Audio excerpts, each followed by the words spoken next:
यांच्या नेतृत्वाखालची राष्ट्रवादी काँग्रेस यांच्याबरोबर सकारात्मक चर्चा झाली. काल जयंतराव सतत उद्धवजींशी चर्चा करतायत आणि काल त्यांना ज्या जागा हव्या होत्या लढण्यासाठी त्यातल्या बहुतेक जागा आम्ही त्यांना दिलेल्या आहेत. त्याच्यामुळे राष्ट्रवादी काँग्रेस, शिवसेना, मनसे युतीमध्ये काही अडचण आहे मला असं या क्षणी दिसत नाही. आणखीन काही जागा ज्या आहेत त्या दुर्दैवानं मनसेच्या कोट्यात गेलेल्या आहेत. पण तरी आम्ही त्यांचं समाधान करू शकलो, जयंतरावांचं किंवा राष्ट्रवादी काँग्रेसचं, याची आम्हाला खात्री आहे. शरद पवार साहेब आमच्याबरोबर असावेत ही आमच्या सगळ्यांची भावना आहे. त्यांच्यासारखं ज्येष्ठ नेतृत्व या आमच्या आघाडीमध्ये असावं, त्यांचा पक्ष असावा, यासाठी आम्ही सगळेच प्रयत्नशील होतो. सुप्रियाताई सुळे असतील, स्वतः पवारसाहेब, जयंतराव, शशिकांतराव शिंदे, या सगळ्यांनी प्रयत्न करून आम्ही मुंबईमध्ये एक चांगला फॉर्म्युला तयार केला आणि त्यांना ज्या जागा हव्या होत्या त्यातल्या बहुसंख्य जागा आम्ही त्यांना देऊ शकलो.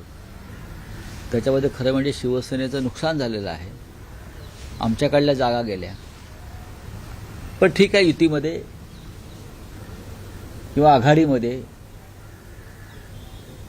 असं होत असतं आणि ते स्वीकारलं पाहिजे. खास करून 111 नंबरच्या वॉर्डमधून धनंजय पिसाळ हे तिथून इच्छुक होते. आणि आता आमच्या सुद्धा अनेक जागा व्यक्तिगत मी काही म्हणत नाही.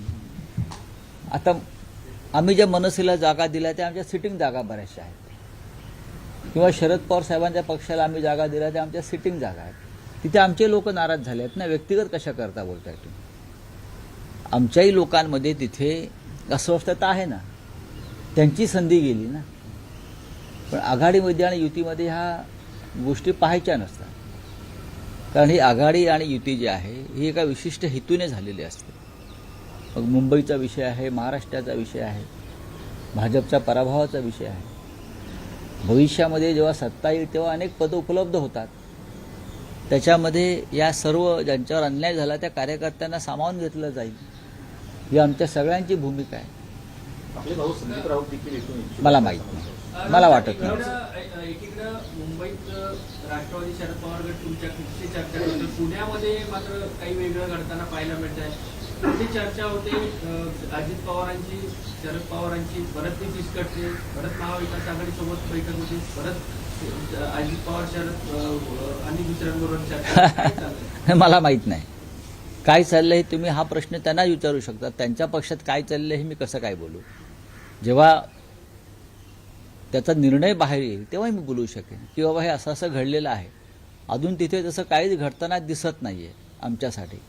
शिवसेना आणि मनसे या दोन पक्षात चर्चा झालेली आहे आणि आता आज उद्याकडे आम्ही त्या संदर्भात निर्णय जाहीर करू. पुण्यात काँग्रेस सोबत येते असं दिसतं तुमच्या?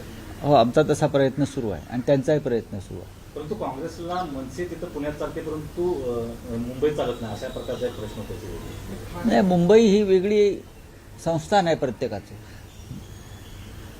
मुंबई हे एक वेगळं संस्थान आहे प्रत्येकासाठी. त्याच्यामुळे ते आपापल्या पद्धतीने निर्णय घेत असतात.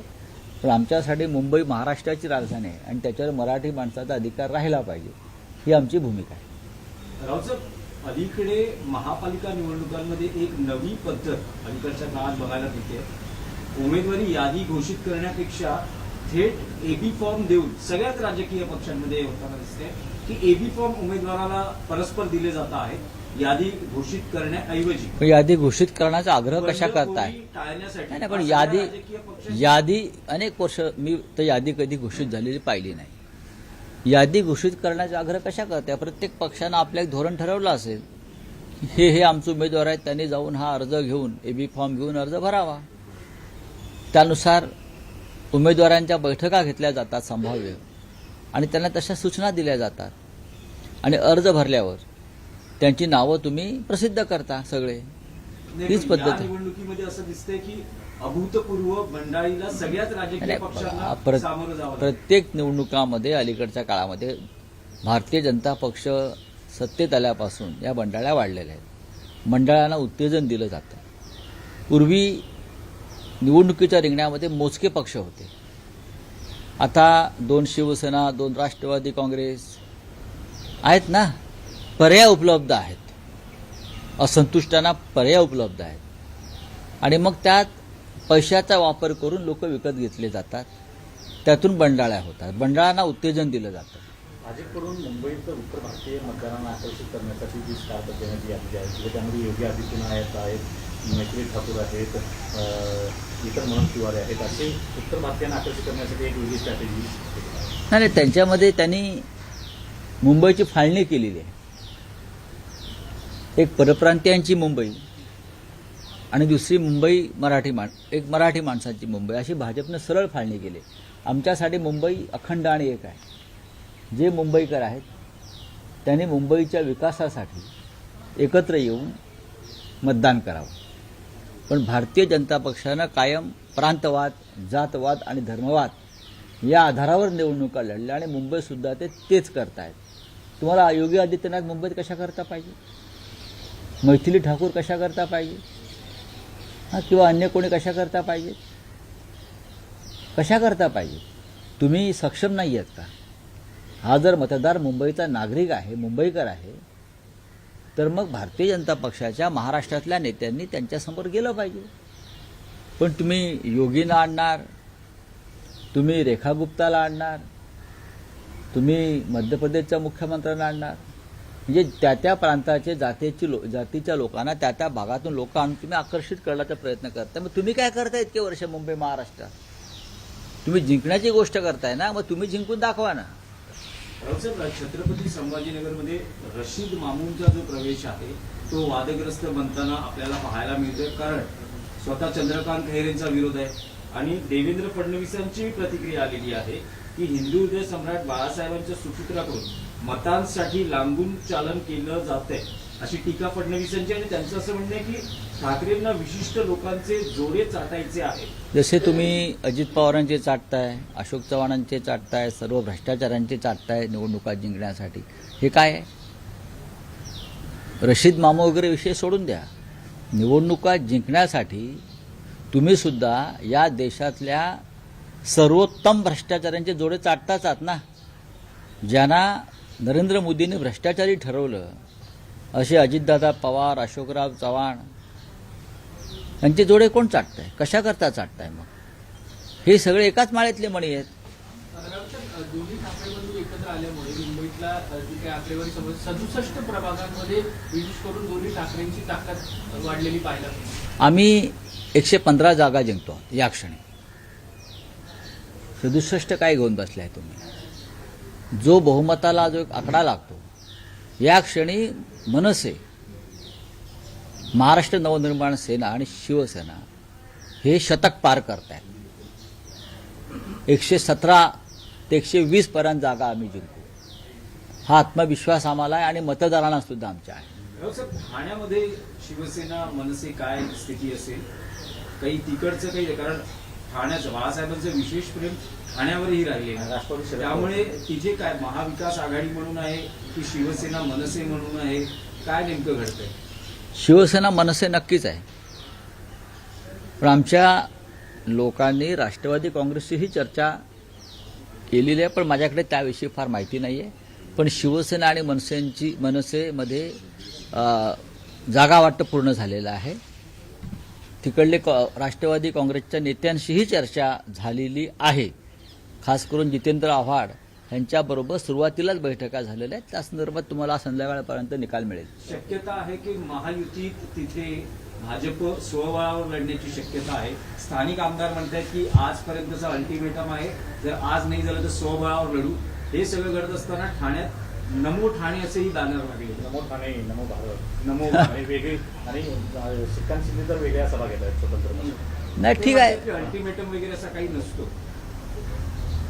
ठाण्याचं महत्त्व वेगळं आहे यावेळेला. भारतीय जनता पक्षाला ठाण्यामध्ये एकनाथ शिंदेंचा पराभव करायचा, एवढंच मला माहिती आहे. एवढंच मला माहिती. आणि त्या दृष्टीनं भारतीय जनता पक्षानं तयारी सुरू केलेली आहे. लोकसभा विधानसभा निवडणुकांमधले निकाल वेगळे होते, ती गणिते वेगळी होती. भारतीय जनता पक्ष आणि शिवसेना मनसे युती यांच्यामध्येच लढाई होईल, फाईट होईल. चला, थँक्यू. शिवसेना भवनासमोर उत्तर भारतीय कटोगी अशा प्रकारचे बोर्ड लागलेले आल्यानंतर काय नेगेटिव्ह? हे भारतीय जनता पक्षाचे धंदे आहेत बरं का. कोणी निंदा कोणी वंदा, माझं नाव धंदा, बरं, तसं त्यांचं चालू आहे. ते काय सुधारणार नाहीत. भारतीय जनता पक्षाचे लोक अजिबात सुधारणार नाहीत. त्यांच्यासाठी खुनी, बलात्कारी, भ्रष्टाचारी ही त्यांची ताकद आहे आणि त्यांच्या पक्षात असे सगळे लोक घेऊन हे अशा प्रकारचे धंदे करतात. चले खुश आहे. सर, एमआईएम के नेता वारिस पठान ने कहा, मुंबई मेयर की सीट को लेकर कहा है कि हम चाहते हैं कि हिजाब पहनने वाली बहन जो है वो मुंबई मेयर की सीट पर बैठे. ठीक है, चुनाव लड़िए, बहुमत प्राप्त कीजिए. हाँ, मेयर बनने के लिए बहुमत होना जरूरी होता है, तो आप बहुमत लाइए, 110 सीट चुनकर आइए और चर्चा करिए. बात ऐसी है, ये मुंबई है, ये महाराष्ट्र की राजधानी है और हम हमेशा चाहेंगे कि यहाँ का मेयर मराठी भाषिक हो और उस मराठी भाषिक मेयर को वारिस पठान अगर मुंबईकर है तो समर्थन देना चाहिए. सर, उन्नाव रेप केस में जो कुलदीप सेंगर है, जिसे दिल्ली हाई कोर्ट ने बेल दे दी, उससे लेकर जो है सीबीआई जो है सुप्रीम कोर्ट नहीं, मुझे इतना ही मालूम है, ये जो कुलदीप सेंगर है उसको मुंबई में प्रचार को ला सकते हैं बीजेपी. उत्तर प्रदेश से है ना, तो मुझे जानकारी है कि कुलदीप सेंगर को भी भारतीय जनता पार्टी मुंबई में प्रचार को योगी आदित्यनाथ के साथ ला रही है. तो सीबीआई बीबीआई की वो उनके घर के लोग हैं. सीबीआई भाजपा के कार्यकर्ता है, उनको बेल रहेगा. अगर उनको निकाला है जिस तरीके से, तो थोड़े अंदर डालने के लिए निकाला है. लेकिन कुलदीप सेंगर मुंबई में योगी आदित्यनाथ के साथ देवेंद्र फडणवीस का आग्रह है कि कुलदीप सेंगर को यहाँ लाइए और प्रचार करिए. कुलदीप सेंगर को, राम रहीम को, आसाराम बापू को, सबको प्रचार में उतारने वाले ये लोग यहाँ बीजेपी के लिए. चले, थैंक यू.